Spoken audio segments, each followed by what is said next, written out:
Are you thinking about how technology can help your restaurant thrive in 2026? FS Tech has been the premier event for over 30 years, where forward-thinking restaurant operators meet cutting-edge technology.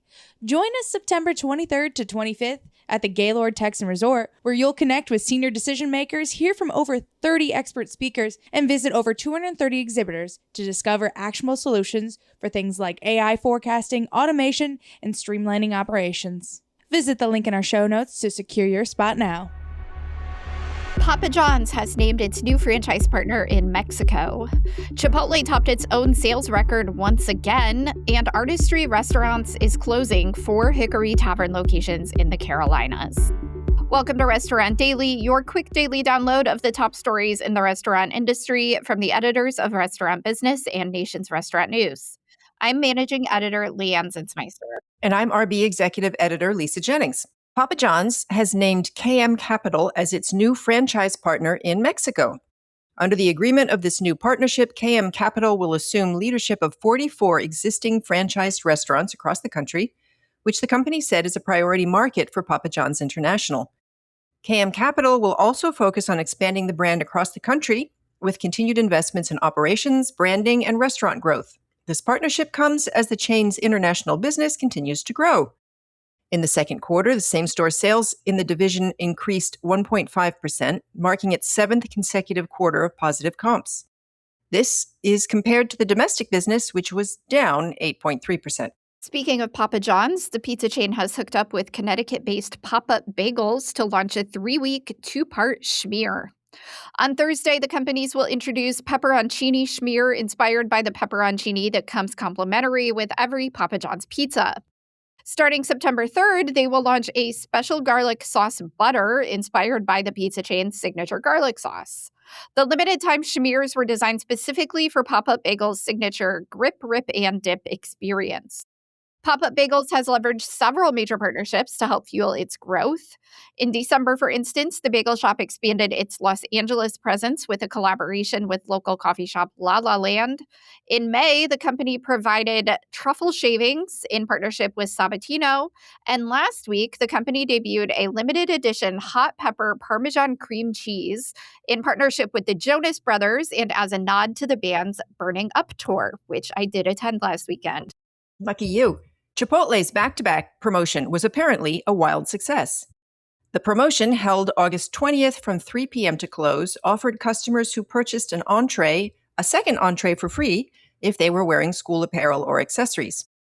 Chipotle said it yielded its largest gross sales day in its history and its highest BOGO redemption rate ever, exceeding the company's previous record, its match day soccer BOGO in June for customers wearing a soccer jersey.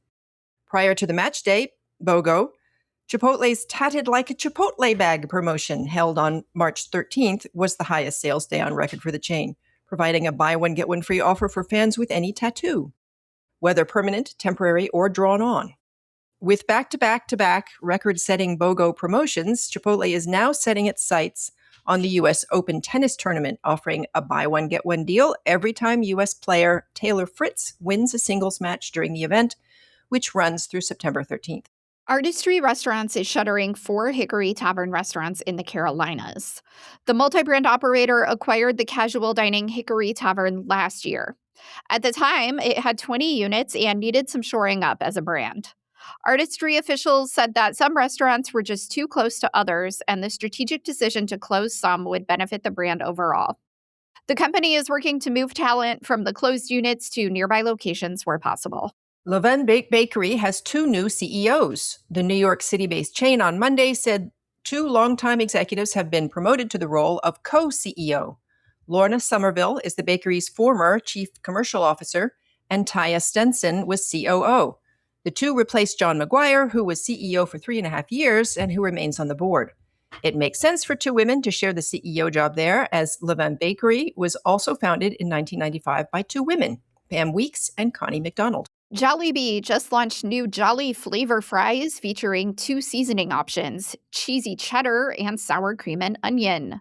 The rollout marks the latest in a growing number of menu items featuring seasonings or shaker salts, including McDonald's McShaker Fries, which came to the U.S. for the first time last year after being served in some international markets for 20 years. Wendy's Canada and KFC Canada have also jumped on the trend, while Taco Bell introduced its own sauce-to-dust transformation earlier this year with Diablo dusted crispy chicken nuggets. Along these lines, Church's Texas Chicken just introduced dry rubs for the first time, and Senior Director of Menu Innovation Jake Taylor said the rubs were created in response to consumer demand for more flavor-forward seasoning profiles, which don't compromise crispiness and texture as much as sauces do. Dave & Buster's has a new chief operating officer. Amanda Busby joins the entertainment chain's executive team after a 30-year career with SSP America and Red Robin. This is the second executive change in a month for Dave & Buster's after CEO Taryn Lal departed after a year-long stint as head of the company. He was replaced earlier this month by Darren Harper, who was promoted from the CFO role. This week on the Extra Serving podcast, NRN Editor-in-Chief Sam Okus and Executive Editor Alicia Kelso tackle some of the biggest headlines from the past week, including Taco Bell's nostalgic menu, Jack in the Box's CEO in waiting, and Chipotle's Gen Alpha influencer partnership. Listen to Extra Serving along with Restaurant Daily wherever you get your podcasts. And that should do it for today's episode of Restaurant Daily. I'm Lisa Jennings. And I'm Leanne Zinsmeister. Today, remember to leave things better than you found them. Thank you for listening to today's episode of Restaurant Daily. Rate us on Apple Podcasts, Spotify, and subscribe. Are you thinking about how technology can help your restaurant thrive in 2026? FS Chat has been the premier event for over 30 years, where forward-thinking restaurant operators meet cutting-edge technology. Join us September 23rd to 25th at the Gaylord Texan Resort, where you'll connect with senior decision-makers, hear from over 30 expert speakers, and visit over 230 exhibitors to discover actionable solutions for things like AI forecasting, automation, and streamlining operations. Visit the link in our show notes to secure your spot now.